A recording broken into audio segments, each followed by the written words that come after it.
आखिर क्यों ब्रिटिशर्स अंग्रेज इतने ज्यादा आतुर थे छत्रपति शिवाजी की तलवार को लेकर? क्यों हथियाना चाहते थे वो छत्रपति शिवाजी की तलवार को? क्या था छत्रपति शिवाजी की तलवार का इंग्लैंड कनेक्शन?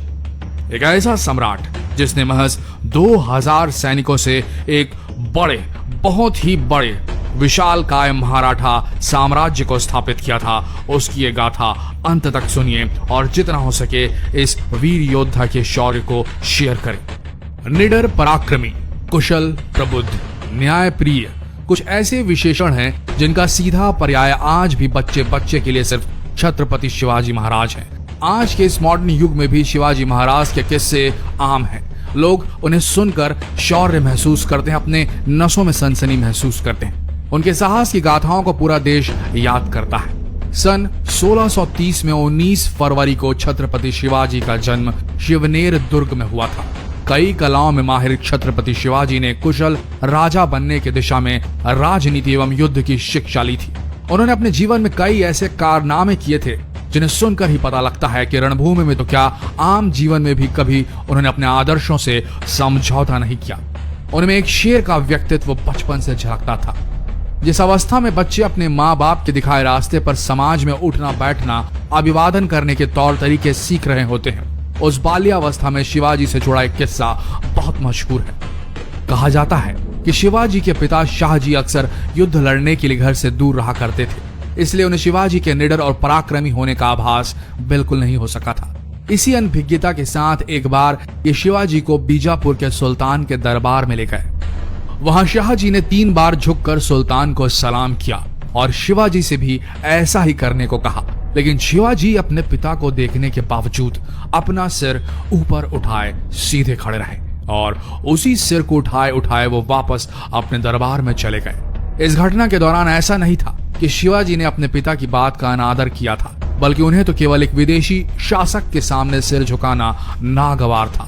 इस वाकये को देखने के बाद शाहजी को भी अंदाजा हो गया था कि उनका बालक अन्य बालकों की तरह एक तय लीक पर चलने वाला बच्चा नहीं है। छत्रपति शिवाजी की कुशलता का अंदाजा इस बात से लगाया जा सकता है कि जब उन्होंने बतौर शासक अपना जीवन शुरू किया, तब उनके पिता ने उनके लिए सिर्फ 2000 सैनिक छोड़े थे, लेकिन कुछ ही समय में उन्होंने इस संख्या को बढ़ाकर 10,000 कर डाला। उन्हें मालूम था कि एक राजा के लिए उसकी सेना कितनी महत्वपूर्ण होती है। वे कभी अपने सैनिकों को शहीद होने के लिए नहीं उकसाते थे, बल्कि उनकी तो अपनी सेना को सलाह होती थी कि हमेशा संगठित होकर सुरक्षित कदम उठाना चाहिए, जिससे सामने वाला परास्त भी हो जाए और खुद पर आंच भी ना आए। स्वराज का झंडा बुलंद कर इतिहास में मराठाओं के नाम एक पूरा युग स्वर्णिम अक्षरों से लिखने वाले शिवाजी महाराज अन्य राजाओं की तरह अपनी सेना को निजी हथियार देकर नहीं रखा करते थे। उन्हें जितना ख्याल अपनी सेना का था, उससे ज्यादा सजग वे अपनी प्रजा के प्रति थे। उनका सोचना था कि सेना को निजी हथियार नहीं दिए जाएंगे तो बेवजह आम प्रजा को नुकसान नहीं पहुंचेगा। उनका कहना था कि दुश्मन राज से लूटा गया सारा सामान मराठा खजाने में जमा होगा।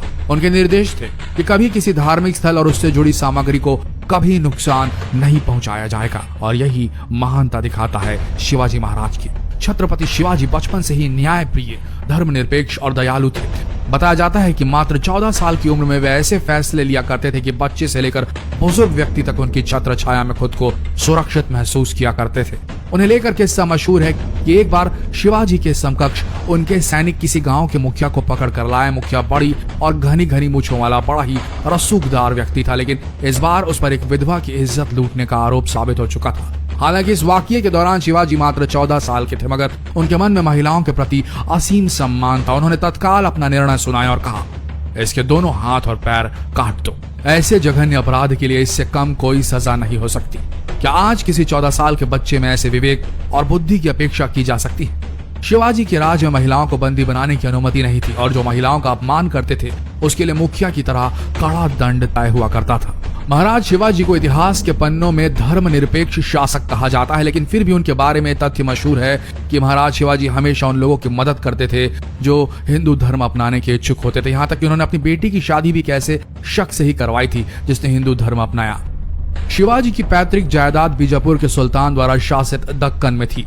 बीजापुर के सुल्तान आदिल शाह ने बहुत से दुर्गों से अपनी सेना हटाकर उन्हें स्थानीय शासकों के हाथों सौंप दिया था। 16 वर्ष की आयु तक पहुंचते पहुंचते शिवाजी को यकीन हो गया था कि हिंदुओं की मुक्ति के लिए उन्हें संघर्ष करना होगा। शिवाजी ने अपने विश्वास पात्रों को इकट्ठा कर अपनी ताकत बढ़ानी शुरू की। जब आदिल शाह बीमार पड़े तो बीजापुर में अराजकता फैल गई। शिवाजी ने इस मौके का लाभ उठाया और बीजापुर में प्रवेश करने का फैसला लिया। छोटी सी उम्र में उन्होंने तोरना किले का कब्जा कर हासिल कर लिया था उसे। 1659 में आदिल शाह ने अपने सेनापति को शिवाजी को मारने के लिए भेजा। दोनों के बीच प्रतापगढ़ किले पर युद्ध हुआ। इस युद्ध में शिवाजी की विजय हुई। उनकी बढ़ती ताकत को भांपते हुए मुगल सम्राट औरंगजेब ने जयसिंह और दिलीप खान को शिवाजी को रोकने के लिए भेजा और उनसे एक समझौते पर हस्ताक्षर करने को कहा। समझौते के मुताबिक उन्हें मुगल शासक को 24 किले देने थे। यहाँ बता दें कि कोणार्क का किला भी इन्हीं किलों में से एक था, जिसकी टीस में सिंहगढ़ का युद्ध शिवाजी की ओर से उनके सेनापति तानाजी ने लड़ा। इस 24 किले वाले समझौते के बाद शिवाजी एक बार आगरा के दरबार में औरंगजेब से मिलने के लिए गए।